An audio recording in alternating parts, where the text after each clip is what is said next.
¿Qué son las redes multiplexadas? Antes de entrar en el tema, vamos a ponernos un poco en contexto. Imagínate que este es un sensor del vehículo, puede ser cualquiera.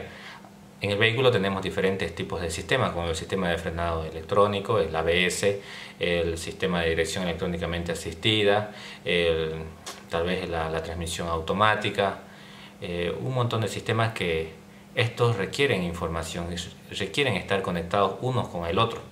El problema es que, por ejemplo, este sensor tal vez necesite enviar la información a 3 sistemas del vehículo. Entonces, ¿cómo podemos conectarlo con todos estos sistemas sin hacer un rollo grande de cables? ¿Cómo podemos hacerlo? Y lo mismo pasaba con el sensor de temperatura. El sensor de temperatura necesitaba enviar uno a la ECU, otro al tablero y otro tal vez a otro lugar. Entonces se volvía complicado porque habría que usar hasta 2 sensores o tal vez más. Bajo este contexto vamos a hablar hoy de las redes multiplexadas. En el automóvil poco a poco se ha ido implementando más la electrónica, la electricidad y la electrónica. Y esto no es un secreto, el vehículo cada vez se vuelve más complejo, pero a la vez más cómodo y más seguro. Esta es una de las grandes ventajas que nos ha traído la electrónica. Todo empezó desde que se empezó a sustituir diversos controles mecánicos por controles electrónicos, como por ejemplo el sistema de subir la ventanilla del vehículo. Antes era mecánico y luego apareció un eléctrico. Incluso el cierre de las puertas del vehículo. Todo este aumento progresivo de la electrónica y de electricidad en el vehículo fue dando algunos problemas. Por ejemplo, en los años 90 el aumento progresivo de la electricidad y la electrónica en los vehículos empezó a causar graves problemas que los ingenieros tuvieron que dar solución. Por ejemplo, el cableado en los años 90, el cableado de un vehículo podría superar los 2 kilómetros si los uniéramos uno con el otro. Incluso en los vehículos de gama alta podrías duplicar esa cifra. ¿Y esto en qué se traducía? En mayor costo, mayor peso del vehículo, porque este cableado llegaba a pesar de 40 a 100 kilos. Y eso afectaba bastante al vehículo. Al cuadro de mandos llegaba un centenar de cables, lo que presentaba un problema al momento de hacer alguna reparación. Al momento de que se dañara algo y alguien tenía que revisarlo, era realmente un dolor de cabeza. Por ejemplo, solo de la puerta al habitáculo habían más de 40 cables. Y esto no paraba. Es decir, cada vez aparecían más y más sistemas electrónicos que se implantaban al vehículo. Y esto se complicaba cada vez más. Y no solo era eso, porque tener más cable y más peso y más dinero, sino que esto también hacía que el sistema se deteriorara mucho más rápido. Y hacer alguna modificación, algún servicio postventa, se dificultaba mucho. Es decir, instalarle algún otro sistema al vehículo. Pero a todo eso, ¿qué son las redes de comunicación? Antes los circuitos eléctricos eran realmente muy simples. Venía el sistema de la fuente de energía, la protección eléctrica, lo fusible, un sistema de mando que uno lo accionaba normalmente, un sistema de control y un actuador o un consumidor. Normalmente en los vehículos antiguos funcionaba así, pero con las redes multiplexadas esto ha cambiado. Ahora se trata de comunicación, redes de comunicación. Hoy en día la arquitectura eléctrica de un automóvil basada en redes multiplexadas más o menos tiene las siguientes características. Se pueden instalar muchas unidades de control electrónico. Cada una de esas unidades puede controlar diversos sistemas como el motor, el freno, la climatización, la puerta, el techo y lo que fuese. Todas estas informaciones que intercambian las unidades de control pasan por el mismo canal. A eso se le llama redes multiplexadas. Por esa razón, cada mensaje que se intercambia entre cada unidad de control es autoexplicativo. ¿Qué quiere decir? Que cada unidad de control puede reconocer qué información es y para qué se la necesita, o si no, para qué no se la necesita. Quiero decir que si algún sistema necesita la información de la RPM del motor en un determinado momento, pues Una central enviará esa información a través del multiplexado y el sistema que lo necesite en ese determinado momento lo reconocerá y las demás unidades de control lo omitirán. Pero alto ahí, no todo es color de rosa. Aún así, este sistema no es tan sencillo. Nos ha optimizado mucho el sistema electrónico y eléctrico del vehículo, pero no todo es sencillo. Es decir, su filosofía prácticamente está basada en complicarlo para hacerlo sencillo o más fácil. Pero también nos da ventajas. Por ejemplo, el diagnóstico a bordo y también la disminución de una gran cantidad de cableado que hoy en día se ha vuelto innecesario. Historia del multiplexado en el automóvil. Como bien ya todos sabemos, hay una enorme competencia entre los fabricantes, entre los principales fabricantes de tecnología automotriz, y las redes de multiplexado no han sido la excepción. En 1990 la empresa Bosch desarrolla una red de comunicación llamada CAN, Controller Area Network, o sea, una red controladora de área, que consiste en cables eléctricos que se conectan con las diferentes unidades. Esta fue prácticamente la primera red de comunicación en multiplexado. Por eso es que CAN se ha denominado como un estándar para llamar a las redes de comunicación.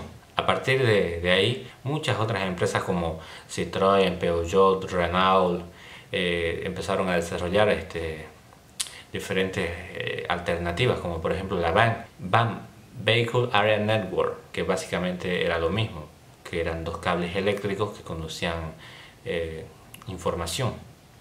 Y mucho ojo acá, porque aquí pasa algo bien interesante. En el año 1998, un acuerdo con empresas internacionales como Ericsson, Intel, Toshiba, Nokia, Microsoft, Apple se reunieron para crear una red de comunicación inalámbrica a la que se llamó Bluetooth, que hoy es muy popular y no solo se lo utiliza en diferentes áreas.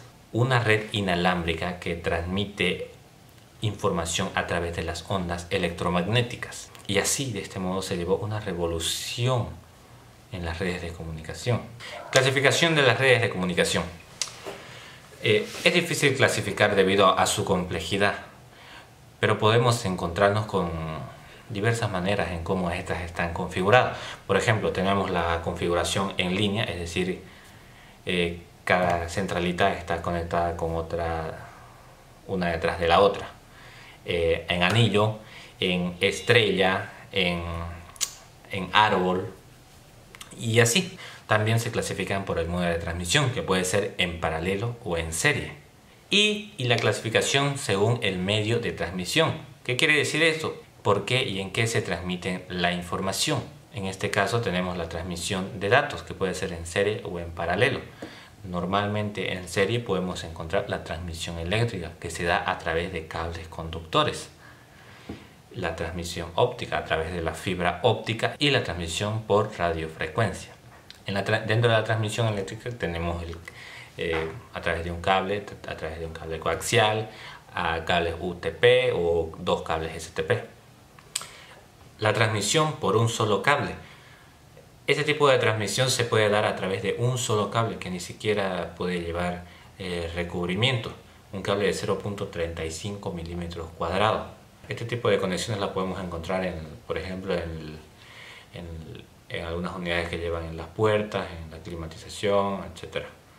Un ejemplo también de la red de un solo cable es el conector que va al puerto de diagnosis, en OBD2, la línea K. La transmisión por cable coaxial.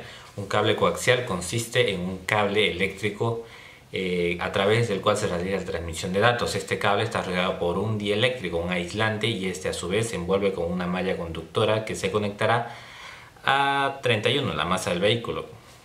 Y esta malla hace la función de jaula de Faraday, impidiendo que las radiaciones externas puedan afectar al conductor de la señal interior. No nos olvidemos que estos cables lo que están haciendo es transmitir información a través de pulsos eléctricos. La transmisión UTP. Este es uno de los sistemas de transmisión más empleados en el automóvil y tomemos más atención en él. Su traducción al español significa par trenzado sin protección. Y esto es una fiel descripción de cómo realmente trabaja, porque no tiene un aislante y son dos cables. Su topología es en línea, es decir, como habíamos visto en la topología, en su clasificación según su topología, este tipo de conexiones trabaja en línea. En otras palabras, son dos cables que van trenzados y que por ellos se conduce información. No nos olvidemos que básicamente de eso se trata las redes de multiplexado. Y la transmisión STP, que es casi igual que la transmisión UTP, pero la diferencia es que estos dos cables que van trenzados sí tienen recubrimiento o protección. Lo que hace esto es evitar ciertas interferencias que puedan afectar a la conducción. Y la transmisión óptica, que la información en las redes ópticas viaja a través de haces de luz y los cables son sustituidos por fibras ópticas. Y por último, la transmisión por radiofrecuencia. Radiofrecuencia quiere decir que se emplean ondas electromagnéticas para transmitir información. Y en el automóvil se ha empezado a utilizar este tipo de transmisión de datos. Por ejemplo, se utiliza la banda UHF para la transmisión de datos que envían los sensores de presión del neumático hacia su unidad de control, que lo hace a través de ondas electromagnéticas, porque no tiene conectado ningún cable, porque van van sobre los aros de los neumáticos. Y un ejemplo claro de estas transmisiones por radiofrecuencia a través de campos electromagnéticos es la red Bluetooth, que ya habíamos hablado de cómo se creó, que hoy en día los fabricantes automotrices han empezado a implementarla cada vez más y más en los vehículos. En resumen, las redes multiplexadas han venido a facilitarnos las cosas, aunque parezca que a veces las complican. Como ya lo habíamos hablado al principio del video, habíamos puesto el ejemplo de que un sensor necesitaba enviar información a muchos otros sistemas, a muchas otras unidades de control electrónico. Pero había una gran dificultad, que era cómo llevar esa información a todas las unidades de control electrónico. El sistema de cableado ya no era la mejor opción, porque habíamos hablado también de que involucraba tener una gran complejidad de cableado que aumentaba el peso, el costo y dificultaba su reparación. Entonces es ahí donde entran las redes multiplexadas, las redes de comunicación para la transmisión de datos a través de diferentes canales y topologías y clasificaciones. Es ahí donde entra esta tecnología que no viene siendo tan nueva, pero que cada vez se va actualizando y optimizando, porque de eso se trata, de optimizar, de obtener más con menos. Los fabricantes automotrices es lo que siempre quieren obtener, y hoy en día, cuando empiezan a aparecer autos más metidos en electrónica que a veces incluso que lo mecánico, es ahí donde estas redes de comunicación facilitan poder llegar a eso, donde no necesitamos tener un montón de cableados, sino a veces solo dos, por el cual podemos enviar información a una central específica y ésta lo reconocerá e identificará cuál es la información que está recibiendo y tomará una decisión. Y así, de este modo, hemos podido llegar a comprender un poquito de lo que son las redes multiplexadas y su aplicación en el automóvil.